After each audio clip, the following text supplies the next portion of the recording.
Hello everyone, and thank you again for tuning into my channel. Today we are going to talk about the Engl Fireball25 KT77. Going to do a review and a demo of the amplifier, and hopefully we can have some fun together. Before we get into that, just a little bit of business. Hopefully you can take the time to like and subscribe. I do have a goal of trying to get to 600 subscribers by the end of the year. Enough of the business. I always appreciate your support. Let's talk about this amp. All right, let's get into it and talk about this amplifier. So, I am now the proud owner of a Engl Fireball25 KT77, 25 being for 25 watt. Back last year in the fall, I took the plunge and wanted to get my first Engl amplifier, and I was actually wanted to get the Fireball25. Unfortunately, neither Guitar Center or Sweetwater had them, and Sam Ash was going out of business, so I ended up purchasing the Engl Iron Ball SE, which I love to death. That amp is absolutely amazing. I can't say enough about it. I use it all the time, and I'm also very grateful that I've gotten plenty of compliments on the tone that I've had with the Iron Ball. There's also, if you browse through my channel, you can see the video that I did on the Iron Ball SE.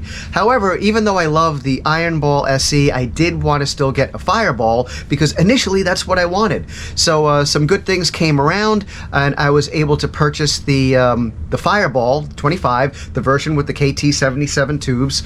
I got it from Sweetwater, and it is a little bit pricey, but I kind of knew that as I was getting into it. So the amp does go for $1,400. However, when it arrives on your doorstep, you're probably not going to be disappointed. This thing is amazing. You pull it out of the box, it looks really good. It looks really sexy. You plug it in, and it'll blow your balls right off of you. You know, it's just that powerful. It is truly, in my opinion, a modern metal machine. Gain in a box, but at the same time, easy to dial in, and I found it to be much easier to dial in than the Iron Ball SE. So let's look at this amp from the features that it has. It is not like the Iron Ball SE, which comes with the reverb and the delay and many other effects and things built right into the amplifier, including sections for MIDI as well. The Fireball 25 that I have is more of a bare bones amp in a sense. It is not a special edition, so you are paying a lot, and not getting as much. With the Iron Ball, I paid basically the same amount, $1,400, and got a lot more bells and whistles with the Iron Ball. But the Fireball is pretty amazing, so it is worth it if you have the money. It is, like I said, a modern metal gain machine in a box. Easy to dial in, easier than the Iron Ball, like I said before. So, what does this amp have to offer? It has one input. It has a clean gain, a lead gain. You can adjust your tone through bass, middle, and treble. It also has a lead volume. It has a mid boost and a clean lead.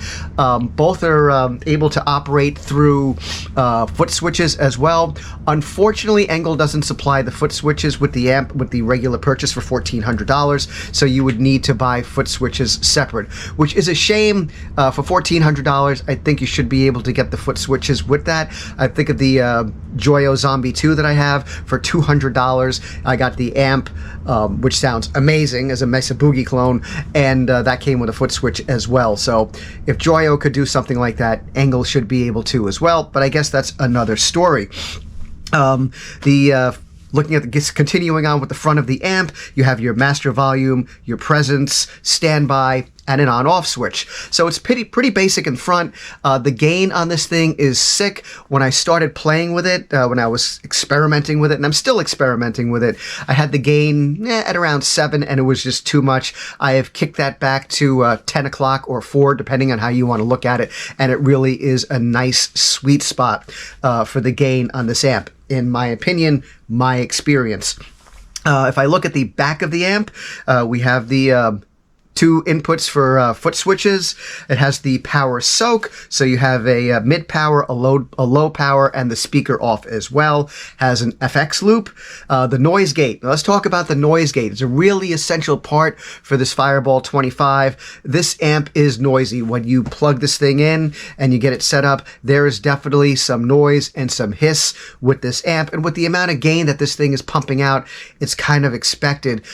Good news is I was able to dial in the noise gate that comes with the amp, which is situated in the back of the amp, very nicely. Had to play around and tweak it out just a little bit to make sure things weren't cutting off and disappearing on me, but in the end I got a good sound out of it, so I was really, really happy. To this point right now, I am not using my MXR noise gate while using the Fireball. So I'm really grateful for this price that it comes with the noise gate, because it does make things much more palatable to listen to. Has a line out, and then of course it has a couple of inputs for cabinets. And that's really the amp in a nutshell. It is a lot of fun to use. It's a lot of fun to play.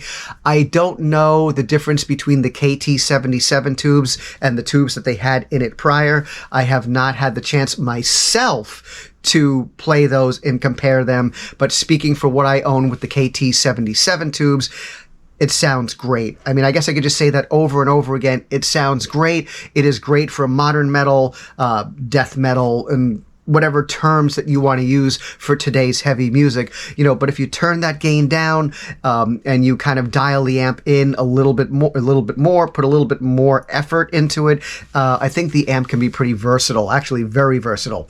I'm not going to demo the clean channel because, you know, when I think of the Engl, I think of the heavy tones, and that's really what I want to feature here. But I will say that the amp does have very, very nice clean tones.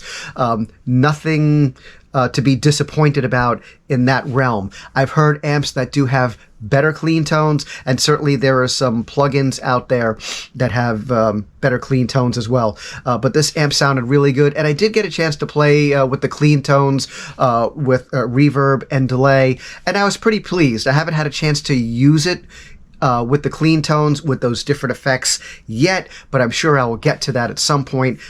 If you decide to pick one up, you may find yourself in doing that too and enjoying it as well. So I would definitely say, is the amp worth $1,400? From a sound perspective, I would certainly say yes. From a quality build, I would certainly say for sure and yes. However, $1,400 is a lot of money.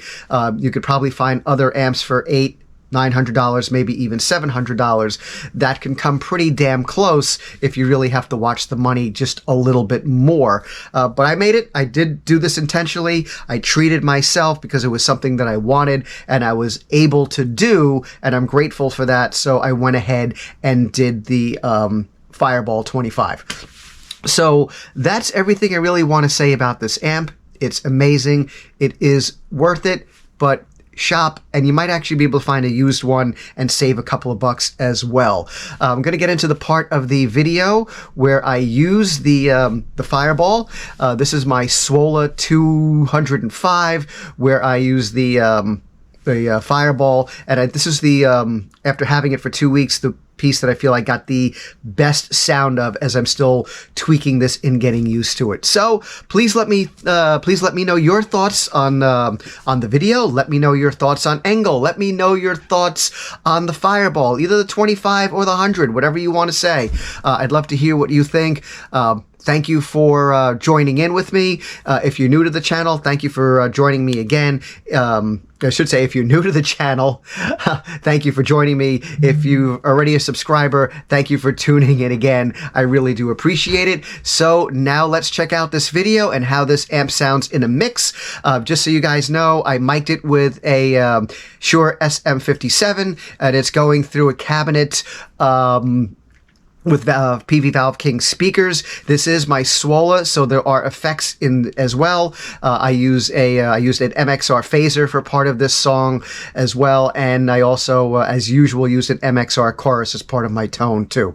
So all this will kind of sit into the mix, and you guys can hear how it sounds. Hope you enjoy the video. Hope you enjoy the amp. Hope you enjoy how it sounds. Hopefully you're staying metal and staying safe. Take care of yourselves. Be back on the next video. Stay well and peace.